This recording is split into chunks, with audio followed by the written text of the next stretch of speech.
Bismillahirrahmanirrahim. Assalamualaikum warahmatullahi wabarakatuh. Alhamdulillah, alhamdulillahirabbil alamin wassalatu wassalamu asrofil anbiya'i wal mursalin Sayyidina Muhammadin wa ala alihi wa sahbihi ajma'in. Rabbi israh li sadri wa yassir li amri wahlul 'uqdatam min lisani yafqahu qawli. Halo teman-teman sekalian, sahabat yang mulia, apa kabar? Alhamdulillah, kita berjumpa lagi di dunia maya dalam keadaan sehat walafiat. Dan oleh karena itu jangan pernah lupa untuk bersyukur kepada Allah Subhanahu wa taala atas segala karunia yang diberikan kepada kita yang begitu banyak dan mustahil kita bisa menghitungnya. Di antaranya adalah karunia kesehatan, karunia kesempatan, karunia umur panjang yang barokah, dan tentu saja karunia yang paling agung adalah karunia iman dan Islam. Karena dengan keduanya itulah kita akan selamat fid dunya wal akhirah. Dan selanjutnya mari kita bersolawat kepada baginda Rasulullah Muhammad sallallahu alaihi wasallam. Allahumma sholli ala Sayyidina Muhammad wa ala ali Sayyidina Muhammad. Teman-teman sekalian, alhamdulillah saya bisa hadir kembali untuk menyambung atau menyampaikan apa yang selalu menjadi komitmen saya, membacakan sirah nabawiyah, kisah kehidupan baginda Rasulullah Muhammad SAW. Dan hari ini, pagi ini, kita masuk ke subbab tentang wahyu mengalami masa vakum. Mengenai masa vakum ini, menurut riwayat Ibnu Sa'ad dari Ibnu Abbas, terdapat informasi bahwa ia hanya berlangsung selama beberapa hari. Pendapat inilah yang kuat, bahkan dapat dipastikan setelah mengadakan penelitian dari segala aspeknya.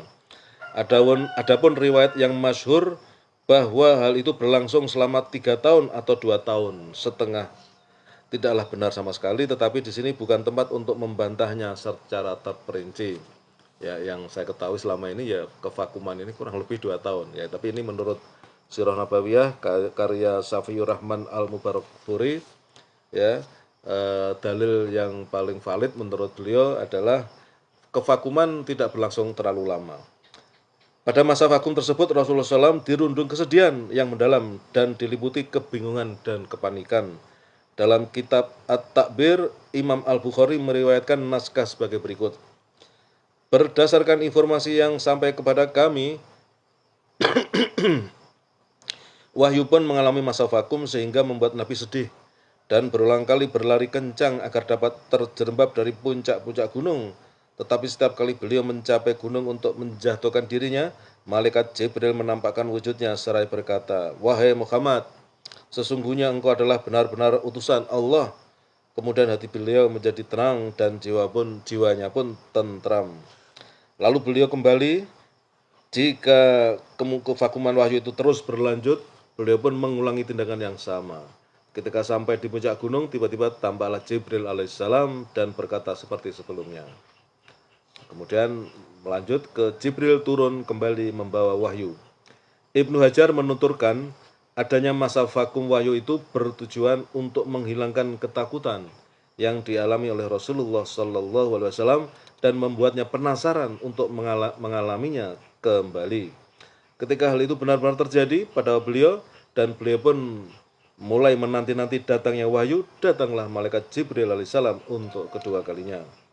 Tatkala bayang-bayang kebingungan mulai surut, hakikat kebenaran mulai tersingkap dan beliau menyadari secara yakin bahwa kini beliau adalah benar-benar seorang nabi Allah yang maha agung dan maha tinggi.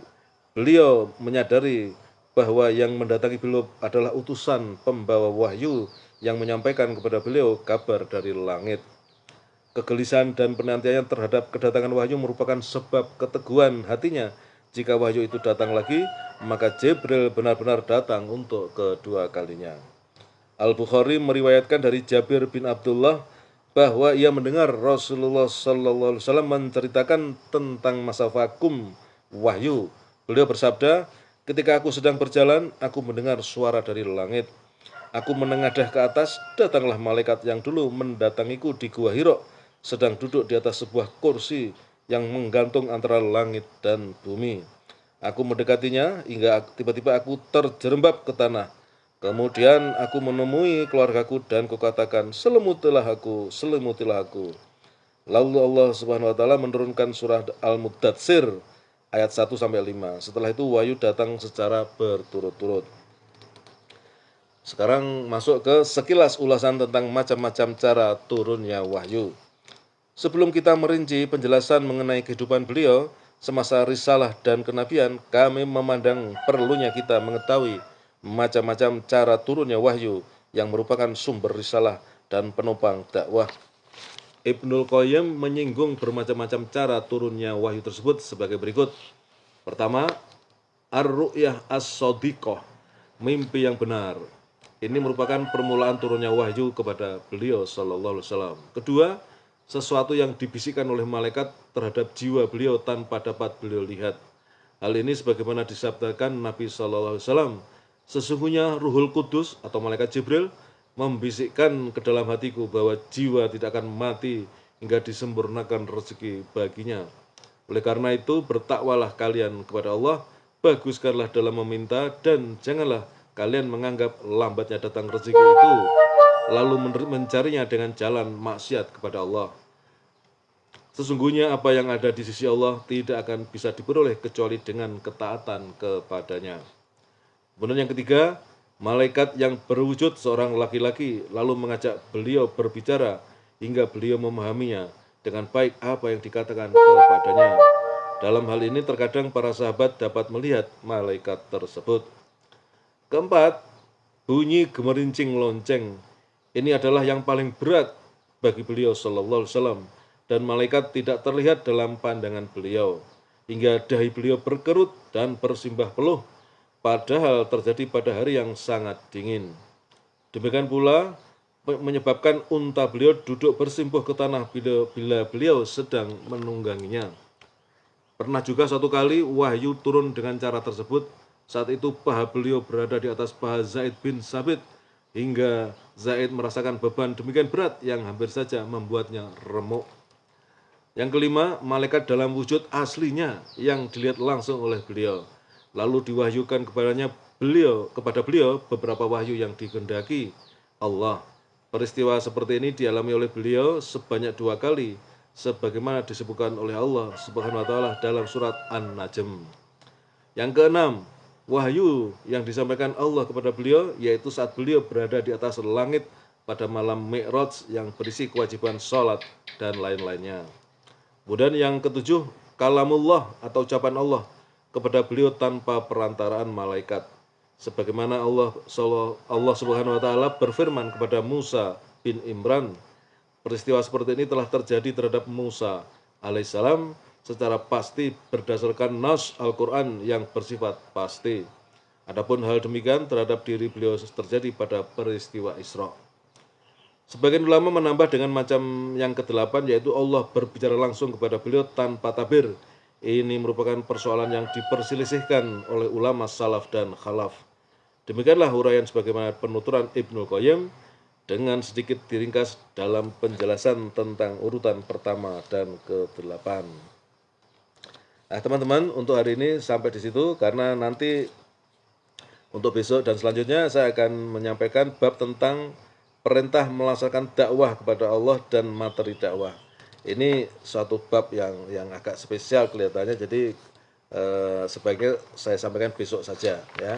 Jadi untuk hari ini sampai di situ, dan jika yang materi untuk besok itu saya sampaikan itu mengakhiri periode yang pertama ya, karena nanti kita akan masuk lagi ke periode yang berbeda, yaitu periode dan fase dakwah ya.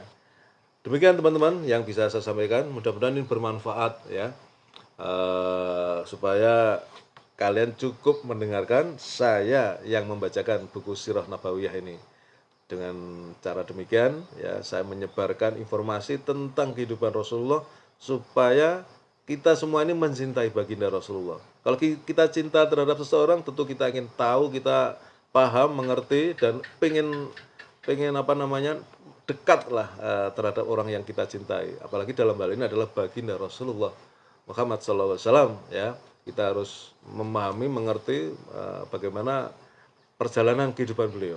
Ya, dengan demikian muncul mahabbah, muncul rasa cinta kepada beliau, dan dengan demikian ya Rasulullah kemudian kelak di akhirat mengakui kita sebagai umatnya yang setia, yang loyal. Ya, sehingga kalau kita dalam fase yang berat di hari akhir nanti, ya, menghadapi masa hisab, masa penantian, ya, maka pertolongan datang melalui Rasulullah, dari Allah melalui Rasulullah dengan syafaatnya. Demikian teman-teman yang bisa saya sampaikan, mudah-mudahan bermanfaat dan kebenaran datang dari Allah. Bila mana saya dalam menyampaikan ini ada kekurangan, ada kesalahan, mohon dibukakan pintu maaf. Terima kasih. Assalamualaikum warahmatullahi wabarakatuh.